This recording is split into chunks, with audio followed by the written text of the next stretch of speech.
Hello, comment ça va? C'est Kazin, content de te retrouver sur la chaîne. Je t'avoue qu'en ce moment, j'ai pas énormément de temps, mais t'inquiète pas, on va reprendre les vidéos à fond. J'ai trop hâte de la sortie des 30 ans. Ça va être dingue, vraiment dingue. Et j'ai envie de te dire, c'est dans pas longtemps, hein, puisque c'est mi-septembre. Oui, oui, oui, oui.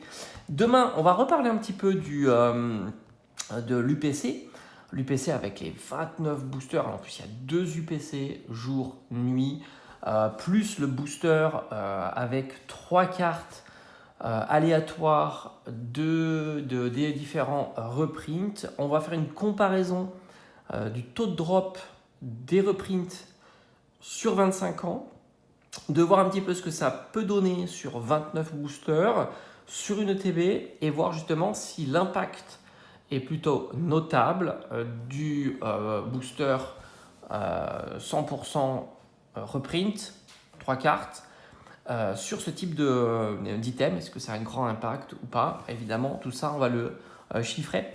Et on va se poser la question de savoir si, pour les 30 ans, pour avoir un même pourcentage de taux de drop sur les reprints, et on va essayer de réfléchir pour tout ça.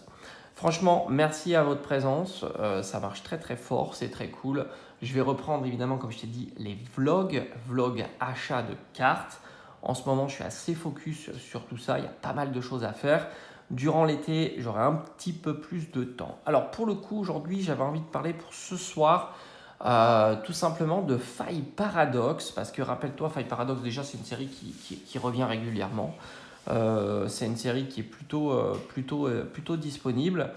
Et c'est surtout une série assez intéressante parce que bon nombre de cartes alternatives se sont fait torpiller. Rappelle-toi, on verra justement l'état des lieux, est-ce que c'est toujours le cas ou pas. Et surtout, tu as le Groudon. Et on sait qu'en ce moment, le marché se positionne beaucoup sur les cartes Zaer. Et ce qui est assez symptomatique maintenant, toutes ces séries-là, c'est qu'il y a une diminution notable de la quantité disponible de bon nombre d'AR. Et on en parlera évidemment. C'est vrai que les AR sont en train de... Alors je ne dis pas de dépasser les alternatives. Les alternatives populaires fonctionnent toujours ultra bien. Des cartes entre 300 et 1000 euros. Donc forcément, ça fait tourner toutes les têtes. Cependant, il y a bon nombre d'alternatives qui sont ultra bon marché. Et ça, c'est intéressant aussi. Et par conséquent, elles passent en second plan comparativement aux AR plutôt populaires. Et c'est ce qui se passe sur Faille Paradox. Alors Faille Paradox, pour resituer un petit peu, on va parler évidemment un petit peu scellé, puisque on sait bien qu'on parle souvent d'ouvrabilité, de voir si la série s'ouvre encore parce que le booster n'est pas trop cher par rapport à tout ça. À l'heure actuelle, une display de Faille Paradox est plutôt raisonnable, puisqu'on est dans les 240 euros, hein, ce qui fait à peine plus cher que 6 euros du booster. Une ETB, je trouve aussi plutôt raisonnable, que ça soit avec les deux illustrations, hein, Garde de Fer ou encore Rugilune, il n'y a pas vraiment de différence, alors qu'on pourrait imaginer par la suite une différence entre les deux Pokémon. Garde de Fer est vraiment pas populaire, vraiment il se fait éteindre et on le verra aussi au travers de sa carte alternative, mais j'ai envie de te dire, Rugilune n'est guère plus en forme. Et pourtant, rappelle-toi, la carte a fait des gros swings. Donc 90 euros pour les ETB. Alors je crois de mémoire, les AR de TB sont Hôte de Fer et Hurle-Queue. Je considère que ce sont des pépites à collectionner, à avoir dans sa collection avant qu'elles ne soient trop chères. Voilà, c'est un petit peu l'idée que je me fais de ces cartes-là. Un item que je trouve assez intéressant, qui est de moins en moins disponible, et je trouve que c'est un item à avoir dans sa collection, c'est tout simplement le Build and Battle. J'ai envie de te dire, on pouvait le récupérer sans trop difficulté vers les 45-50 euros.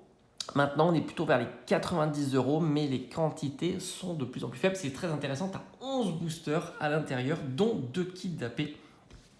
Royal évidemment, kit d'AP, carte stampée de la série. Maintenant, pour revenir sur les cartes, on va évidemment se focaliser sur deux raretés, les alternatives et aussi les AR. Alors AR de premier plan, on va voir qu'il y a quand même pas mal de cartes sympathiques dans la série.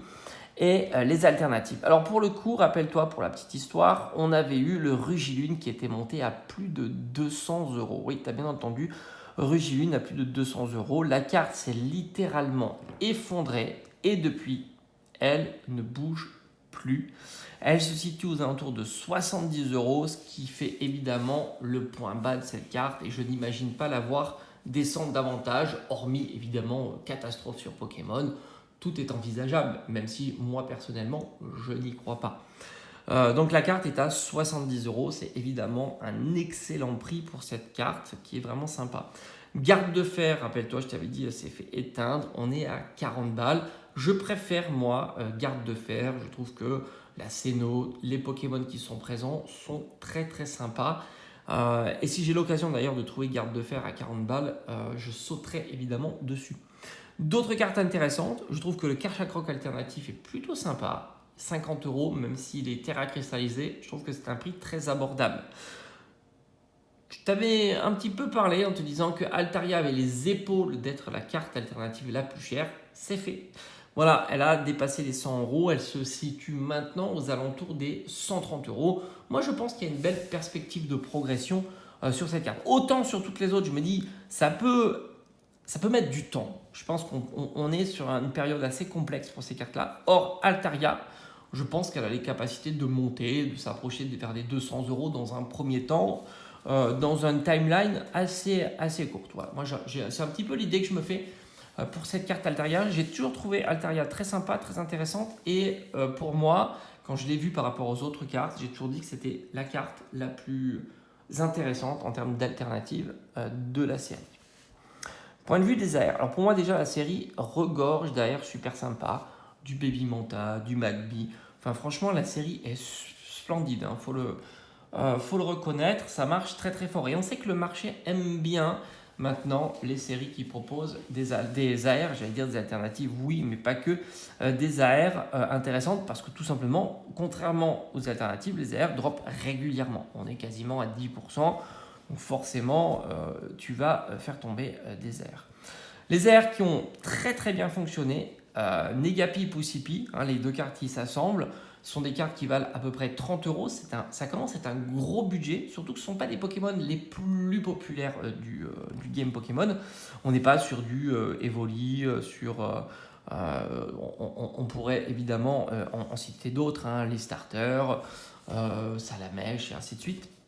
Mais malgré tout, ils font le travail et ça marche très bien. Et surtout, ce que je te disais, c'est que ces cartes-là suscitent de l'intérêt, partent dans les collections. Certaines personnes les font grader pour espérer le 10, parce que tu t'aperçois que sur ces cartes-là, les AR de premier rang, le 10 apporte une plus-value de folie furieuse. Donc forcément, il y a une raréfaction de ces cartes-là. C'est notable. Toutes les AR qui suscitent de l'intérêt, qui ont une belle valorisation en loose, suscitent sur le marché de la gradation évidemment énormément d'intérêt. Énormément. Les Miaous, alors là, Poussipi et Gapi, on est un petit peu en deçà, mais malgré tout, à 30 euros, c'est une belle valorisation. Et comme je te dis, il y en a quand même beaucoup, hein, les Miaous, les starters. Voilà, si tu réfléchis bien, Evoli, les évolutions et ainsi de suite, tu peux trouver bon nombre d'AR qui susciteront de l'intérêt. Et après, celles qui sont Magikarp, Crapustule et ainsi de suite. Et donc, par conséquent, il y a de moins en moins. Yveltal, magnifique aussi, on est à 30 euros. Stylix, magnifique aussi, on est à 30 euros. Évidemment, pour moi, ces cartes-là ont une belle perspective de progression. Et enfin, le GOAT, évidemment, de la série, c'est le Groudon. Le Groudon a dépassé les 150 euros, c'est très intéressant. Rappelle-toi qu'il s'était contracté, on était descendu en dessous des 100 balles. Je crois on était dans les 80 ou 90 euros. Et puis, la machine s'est remise en route. Et là, on a dépassé les 150 euros. Je l'ai toujours trouvé, moi personnellement, pas si exceptionnel que ça. J'ai toujours trouvé Tyrannosif, par exemple, plutôt similaire. D'ailleurs, il faudra qu'on en reparle, mais le Tyrannosif a bien progressé. C'est assez fou. Alors, on n'est pas au niveau du Groudon, c'est évident. Le Groudon sera toujours plus populaire que Tyrannosif, mais elle a fait une belle percée et c'est notable. Évidemment, je ne considère pas que le Groudon a les épaules pour aller emmerder Magikarp alternatif. C'est évidemment pas le cas. Le Magikarp est satellisé. Pour moi, c'est une carte qui va taper les 500 euros dans pas si longtemps que ça et encore plus en PSA 10. Rappelle-toi, toutes ces cartes-là, en quantité diminue. Part pour une possibilité de gradation en PSA 10 parce que pour le coup, en PSA 10, toutes ces cartes-là susciteront énormément d'intérêt. On est dans ce marché qui est très consommateur de ce genre d'items de collection un peu premium évidemment, et le PSA 10 fait partie des Graal. Alors justifié, non justifié, on n'est pas là pour débattre de ça, mais c'est vrai que ça suscite un intérêt plutôt important, et bon nombre de personnes l'ont compris, et ça permet de valoriser très facilement une collection. Alors je ne dis pas qu'avoir un 10 c'est facile, mais disons que si tu as le coup d'œil, ça vaut évidemment le coup. Alors n'oublie pas, demain, on va reparler de l'UPC 29 boosters plus 1 booster 3 cartes. On va voir un petit peu les taux de drop de la série 25 ans et ce que ça pourrait donner sur les 30 ans. Allez, je te dis à bientôt.